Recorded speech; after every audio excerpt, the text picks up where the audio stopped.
Hey there, legends. Warne here, coach of the Warne Dogs.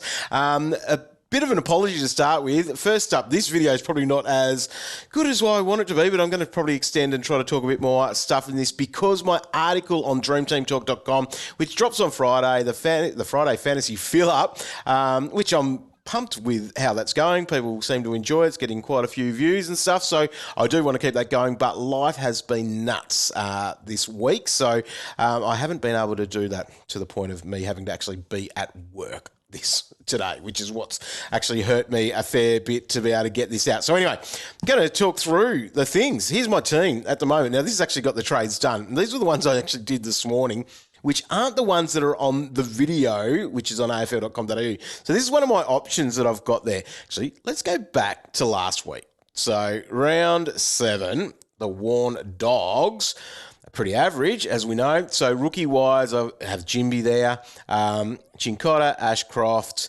and Pedler and Philippou. And that's probably one of the big ones that helped or made my score not as good as what it could be last week, apart from the fact that I do own blokes like Stocker.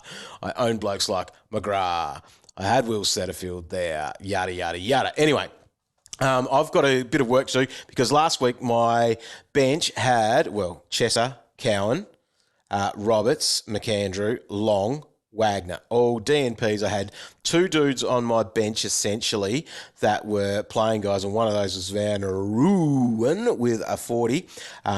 Wilmot 65, which is solid enough because that would have been better than a few players that I did have playing on the weekend. Anyway, that's where the team was, and this is where it's getting to. So I guess the big things for me is that I've got cash. I had cash going in, which must have been about 380 or so, I think it was altogether. And my options, I guess I'm going through a couple of things in my mind. One is Philippou out. His break even now is at 52, so achievable, I think, especially they've got North Melbourne this week. But, he's pretty much done his job, not going up much more than the 416 that he's at the moment. So he can go, and he's access to a better player. On the video last night that went up today, sorry, is that giving away some information that we actually record that on Friday nights, Thursday nights? I think everyone knows that anyway. Was Philippou lets me get up to Andy Brayshaw, which is awesome, and I love that, and I want that move. But he's a green dot still, and while he's not making much more money, he could be handy to be that, considering I went in last week with only 2 green dots on the bench. So this is what my thought is now. 2 red dots, Wagner and Roberts. So Roberts is weeks out. Wagner's not even an emergency. So those guys out. Getting in Angwin and Fiorini. Now, I'm probably, even with this move, this might, if I did this move, that could still be old mate, what's his name? The Drury. So if I edit that, add Drury to that, gives me a bit more. Confirm edit trade. Success. So my team, that's the one that I probably like there. That does give me a little bit more cash because that 161K can go on top of a Stocker, can go on top of a McGrath. They're probably those next priorities because this is where I'm at now. Cincotta can stay there for a bit. Ashcroft can stay there a bit. Yes, I've got Wilmot, but the loopy dupe is a play in there. And Pedler. So I've probably got some guys that I can rotate through and maybe play some loopy-doopy action with. Chess an emergency this week, so that being on there at the moment as for looping Wilmot from tonight probably won't be in play. That'll probably just be swapped over with Noah Long because he's not playing. They play the first game Saturday, so that's how I can work that out there as well. But anyway, where am I at? So that's a current option because it goes to Fiorini, who I don't mind as an option. He's going to make some cash, obviously that buy round, but is he going to be there for those 6, 7, how many weeks are we? We're 4 weeks from the buy, and then we need him probably for the 4 weeks during the buys. So 8 weeks for him is a pretty intense amount of time to have him in your side. So I'm not totally sold on it. I like it. He's going to make cash. That obviously the role stuff that we've talked about and seen. He was on a wing. That's not going to be where we see his big scores from.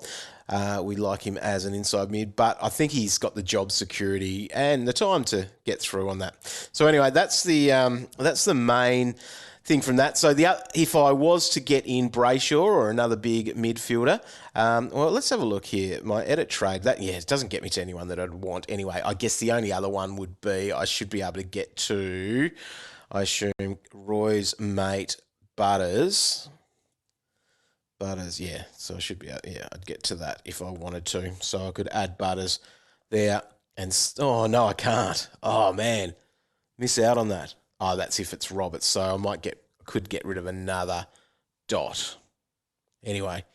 Bugger, I couldn't do that. Anyway, so it would be Fiorini. And I think I'd be choosing Fiorini anyway, just for where that is. So that's what that would look like moving forward, which I think I'm pretty okay with. I guess it's just that idea of getting Brayshaw, a premium midfielder, who is bottoming out in price. I don't have to get in this week, but he's got the Hawthorn matchup, which is the nice thing there. And he's talked about how he's got over that injury, or the soreness or the niggle or whatever it is of that knee. So if that's the case, then he's prime for the picking, and it might be nice to move a week ahead of other people, which is always a move by some of those very good coaches.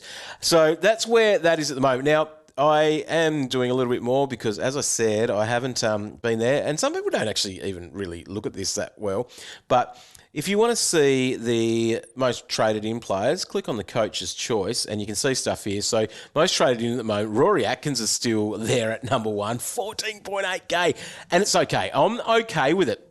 It's got to be a rookie across, ideally a red dot rookie, because obviously with that bye and he's playing, and he's not going to get that 102 again. Probably not anyway.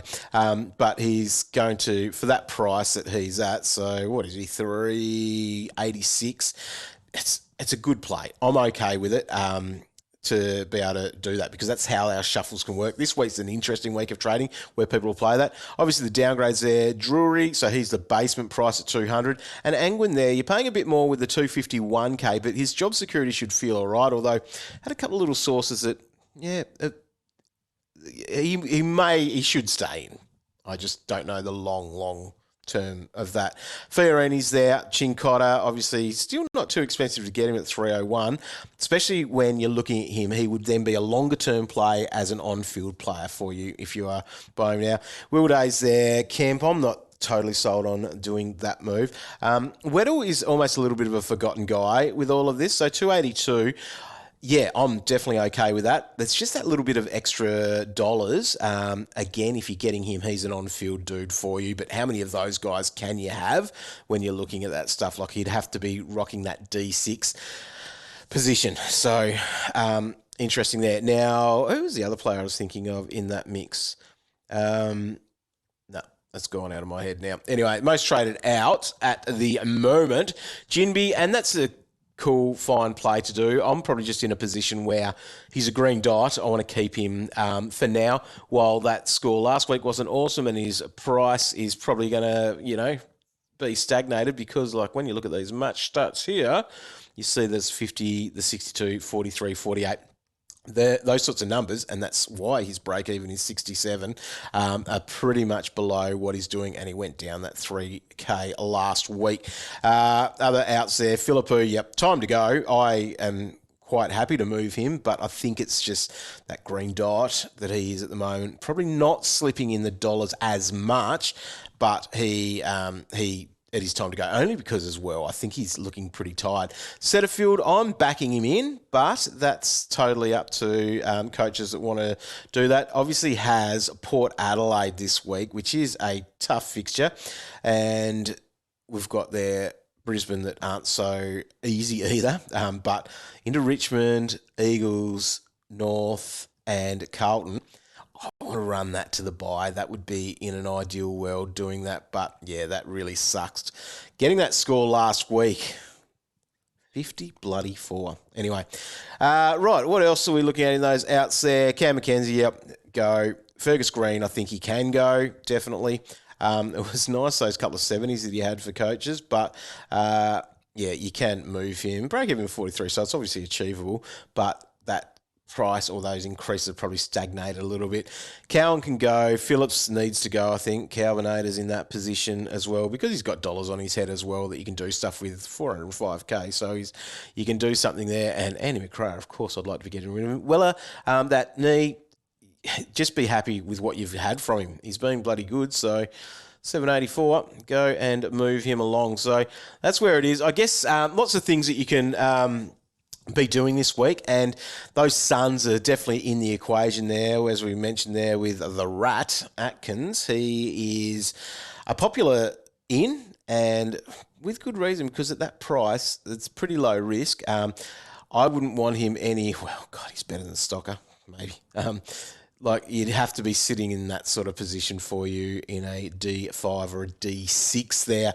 All right, look at your team, work it out, prioritise those trades, which is what it's about, and that's why I'm still holding a McGrath, a Stocker, and a Setterfield, is that I've just got to fix up these rookies. So on field, I'm still not happy. I'm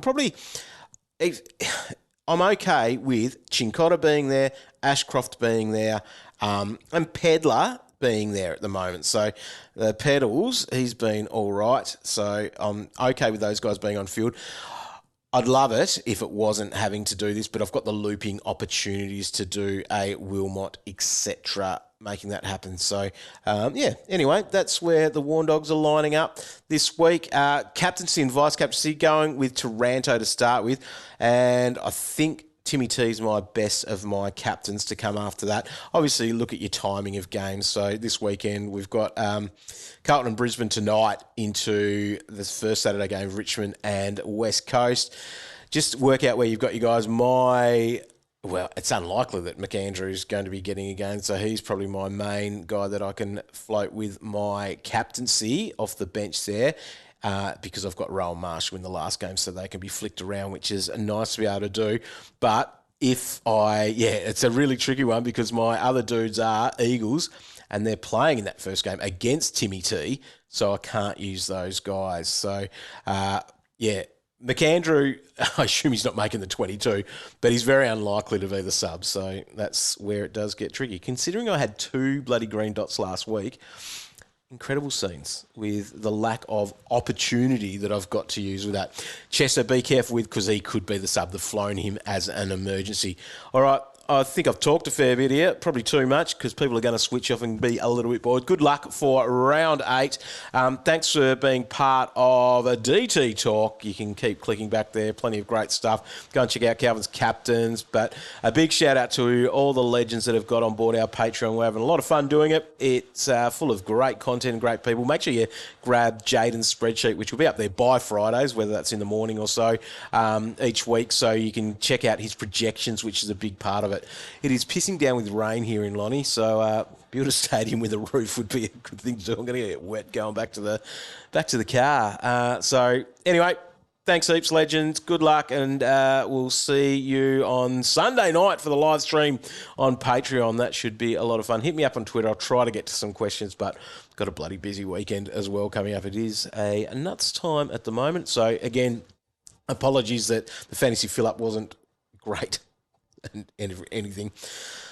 Just thought I'd dribble some rubbish, which was probably boring as batshit. But anyway, good luck with your teams. We'll talk to you later. See ya.